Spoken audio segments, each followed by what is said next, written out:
नमस्कार, स्वागत है आपका इंडिया न्यूज 28 में। आइए बात करते हैं झारखंड की कुछ खास खबरों की। साहिबगंज में कांग्रेस द्वारा निकाली गई संविधान बचाओ रैली।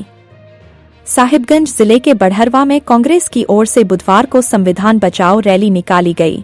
जिला अध्यक्ष बरकतुल्लाह खान की अध्यक्षता में हुई इस रैली में हजारों कार्यकर्ता शामिल हुए। रैली बड़हरवा रेलवे स्टेशन परिसर से शुरू हुई। कार्यकर्ता पैदल मार्च करते हुए प्रखंड कार्यालय तक पहुंचे। केंद्र सरकार पर संविधान से छेड़छाड़ का आरोप लगाते हुए विरोध जताया गया। मुख्य अतिथि के रूप में झारखंड प्रदेश कांग्रेस के उपाध्यक्ष और साहिबगंज जिला प्रभारी मणिशंकर मौजूद रहे।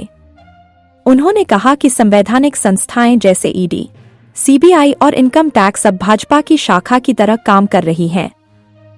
बीते 6 वर्षों में ईडी का दुरुपयोग बढ़ा है।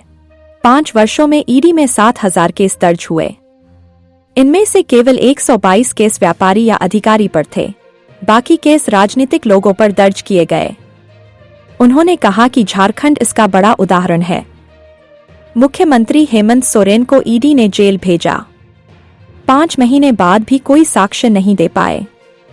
अंत में हेमंत सोरेन निर्दोष साबित होकर जेल से बाहर आए। मणिशंकर ने कहा कि 2019 में हेमंत सोरेन की सरकार बनने के बाद से ईडी, सीबीआई और इनकम टैक्स का दबाव लगातार बना रहा। निर्दोष लोगों को झूठे मामलों में फंसाया गया। इसी के विरोध में अखिल भारतीय कांग्रेस कमेटी के आह्वान और प्रदेश कांग्रेस कमेटी के निर्देश पर यह रैली निकाली गई। कांग्रेस कार्यकर्ता संविधान और संवैधानिक संस्थाओं के दुरुपयोग के खिलाफ अपनी आवाज उठा रहे हैं। जिला अध्यक्ष बरकतुल्लाह खान ने लोगों को संविधान की जानकारी दी। उन्होंने बताया कि भारत का संविधान दुनिया का सबसे लंबा लिखित संविधान है। यह न केवल शासन की रूपरेखा तय करता है, बल्कि नागरिकों के अधिकार, कर्तव्य और मूलभूत सिद्धांत भी स्पष्ट करता है। उन्होंने बताया कि संविधान के भाग 3 में नागरिकों को 6 मौलिक अधिकार दिए गए हैं। इसके बारे में विस्तार रूप से बताया। कार्यक्रम के अंत में मुख्य अतिथि मणिशंकर एवं बरकतुल्लाह खान ने अपने कार्यकर्ताओं के साथ प्रखंड विकास पदाधिकारी को झारखंड राज्यपाल के नाम एक ज्ञापन सौंपा। साहिबगंज जिला ब्यूरो गोवर्धन शाह की रिपोर्ट। संविधान रैली निकाल दी, क्या कुछ है? आज संविधान बचाओ रैली हम लोग जिला स्तरीय यहाँ बड़हरवा में आयोजित किया गया है। अखिल भारतीय कांग्रेस कमेटी के आह्वान पे और झारखंड प्रदेश कांग्रेस कमेटी के निर्देश पर साहिबगंज जिला कांग्रेस द्वारा आज ये संविधान बचाओ रैली आयोजित किया गया।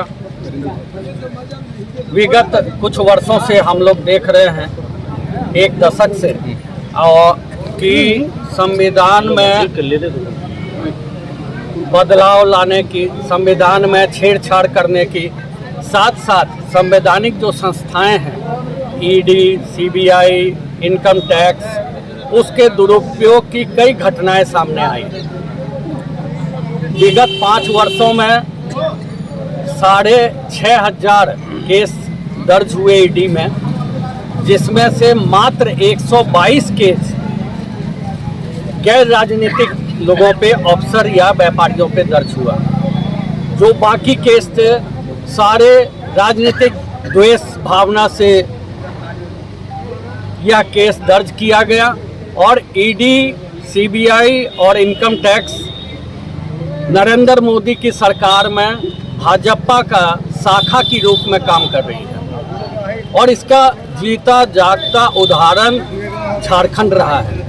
2019 में जब से हेमंत सोरेन के नेतृत्व में यहाँ सरकार, राज्य सरकार गठित हुई, ईडी, सीबीआई और इनकम टैक्स तीनों ने यहाँ पर ही ऑफिस करके और पूरे हमारे राज्य सरकार को अस्थिर करने की बारंबार कोशिश की गई। कम से कम तो 10 बार से भी ज़्यादा लोटस ऑपरेशन यहाँ पर फेल हुआ। ईडी ने हमारे निर्दोष मुख्यमंत्री हेमंत सोरेन को जेल में डाल दिया। 5 महीने बाद कोई साक्ष्य नहीं रहने के बाद उनको निर्दोष रिहा किया गया। तो जिस तरह से मोदी सरकार संवैधानिक संस्थाएं जो है उसका व्यक्तिगत राजनीतिक द्वेष और राजनीति साधने के लिए दुरुपयोग कर रही है, उसी के खिलाफ आज कांग्रेस संविधान बचाओ, संवैधानिक संस्थाएं बचाओ, इसी के लिए आज हम लोग सड़क पे उतरे हैं और अपनी गुहार राष्ट्रपति तक ले जाएंगे। और ये सड़क से जब तक हमें न्याय नहीं मिल जाता, ये सड़क से सदन तक की लड़ाई कांग्रेस जारी रखेगी।